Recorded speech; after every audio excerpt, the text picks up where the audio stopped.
Halo guys, ketemu lagi dengan kita di channel kita yang nggak penting-penting banget. Enggak ya, penting nggak sih? Penting dong, harusnya dong. Penting ya, ya oke. kan. Hari ini gue mau ngobrol sama temen gue. Soal apa? Kayaknya gue lebih pengen, lo kan tatoan nih. Oh, jadi temanya kita nih tentang tato. Boleh? Boleh. Sih. Boleh. Dan satu lagi, dampak. karena kan yang gue tahu nih ada juga bisnis yang cocok. Gua paham. Oke, jadi kita mau bahas. Ratusan miliar bisnisnya. Lo bakal kaget. Oke? Sip. Keling. Nah, udah. Keling. Guys. Mantap. Ling, gue mau tanya nih. Lo kan tatoan nih. Iya. Sampai mana Lin kira-kira? Gue sih tato sih gak banyak sih, cuman ya iseng aja sih. Sengaja ya.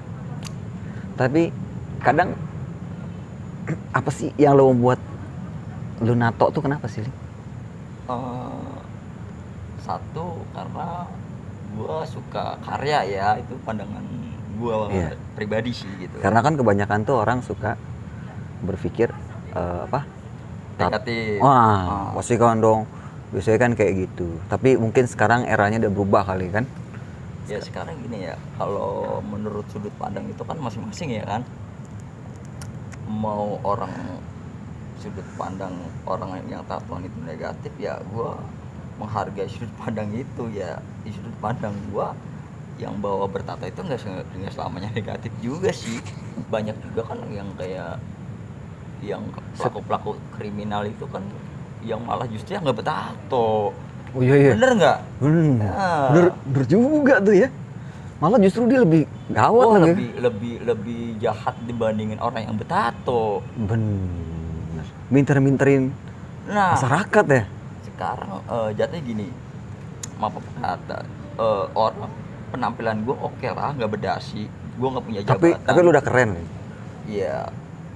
Kalau jabatan di rumah ada dong. Jabatan, semua orang tuh pasti punya jabatan masing-masing ya kan. Okay. Bener dong ya kan. Terus. Tapi kan gini loh, kita balik lagi, kalau menurut sudut pandang yang bertato, tentang orang bertato, menurut gua ya nggak selamanya itu negatif sih. Gitu ya. Kalau buat gua tato ya, mau orang lain menganggap gua negatif itu sih nggak jadi masalah. Yang jelas gua bertato itu ya karena gua suka seni. Tapi Gitu. gue nanya lagi, yang selain seni, kan, ada nggak sih lu perasaan nyesel gitu?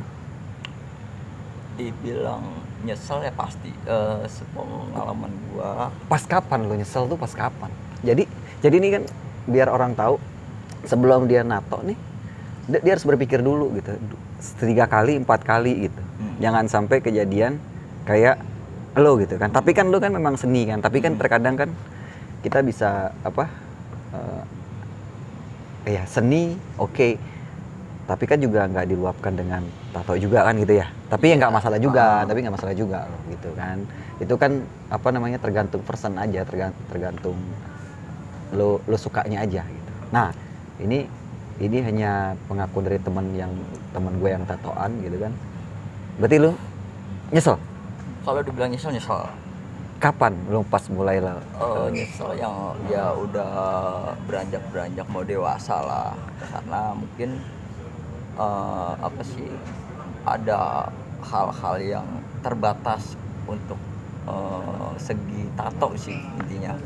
Ya contoh salah satunya sih kayak lu pasti punya angan-angan kerja di mana gitu, dan salah satu faktor yang nggak bisa kerja kan karena faktor bertato itu si salah satunya. Tapi kan gue nggak bisa nyebutin semuanya yang tentang penyesalan. Tapi kan nggak semua, tapi apa ya?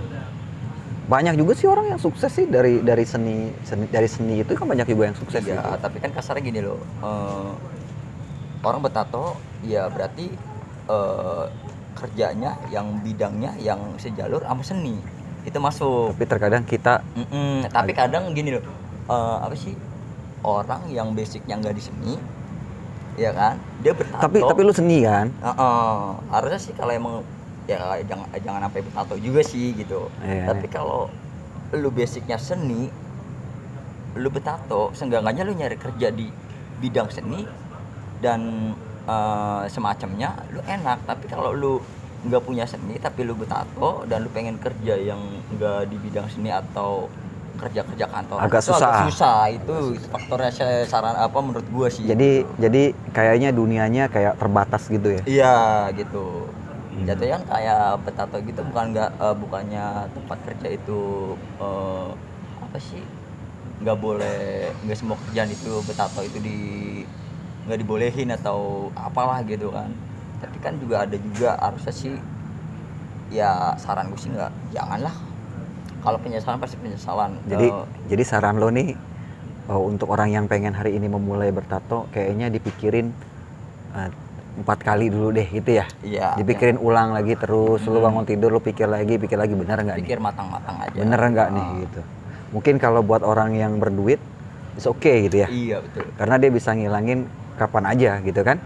Karena teknologi udah canggih kan gitu. Nah, buat orang-orang yang minim budget kan repot juga kan gitu. Iya, sekarang kan buat ngapus tatonya aja itu kan lumayan mahal. Iya, berapa tuh? Iya, itu sekitar apa ya? Ya pokoknya mahal lah. Iya, mahal lah.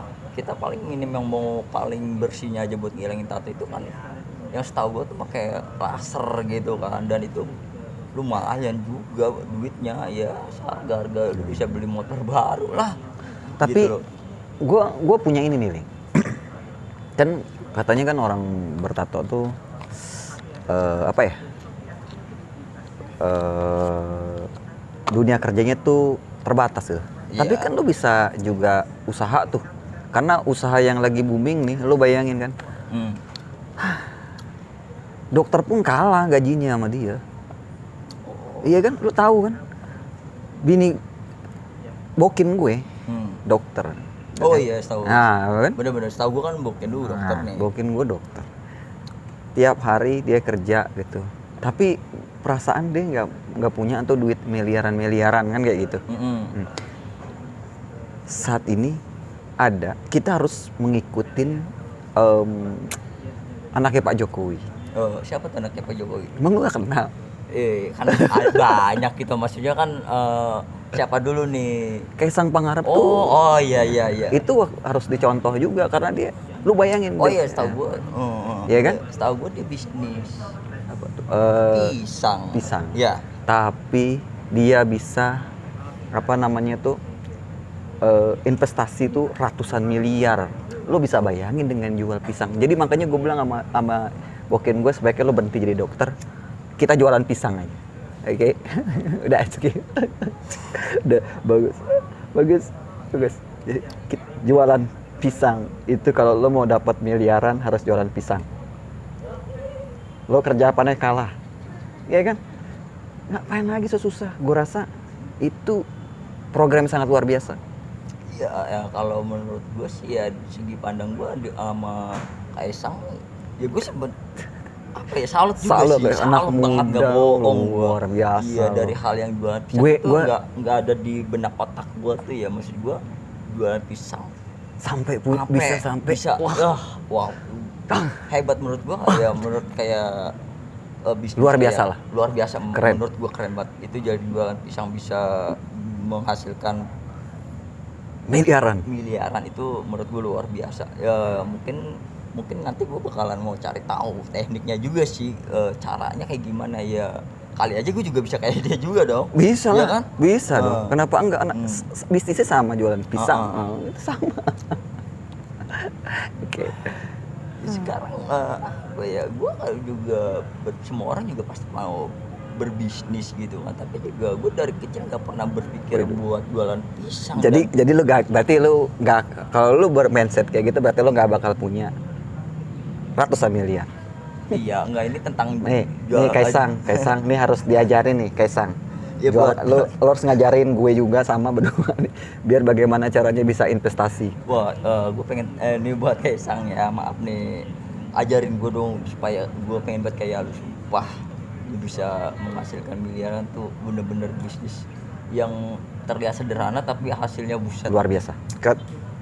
Good Oke. job, good job, asli. Sampai jumpa di video selanjutnya.